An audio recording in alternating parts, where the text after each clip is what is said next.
जय जगन्नाथ राधे राधे बंधु मैंने आपण को आमर ये चैनल को स्वागत जनाऊँगी। जदि यही वीडियो आग को देखा चाहूँगी तो आमर ये चैनल को सब्सक्राइब कर बेल आइकन को प्रेस कर दिंतु जहाद्वारा आमर सब वीडियो नोटिफिकेशन आप बहुत जल्दी पाइपर।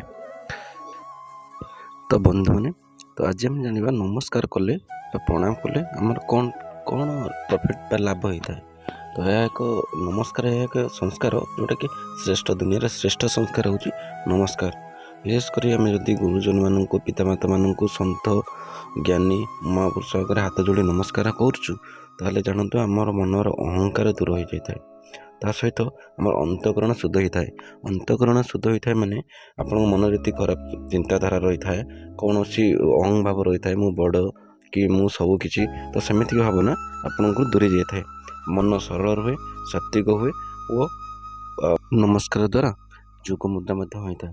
तो आप नमस्कार जदि प्रतिदिन आप माँ मान गुरुजन मान नमस्कार करुँच तो आप मनरे कौन गर्व अहंकार कौन भी उच्च नीच कौन भेदभाव आसब नहीं। तो बंधु मैंने आज वीडियो जदि आपको भल लगी है लाइक करेंगे शेयर करेंगे और आपंकर मतामत कमेंट जरिए जनइबे। रोचु धन्यवाद। जय जगन्नाथ।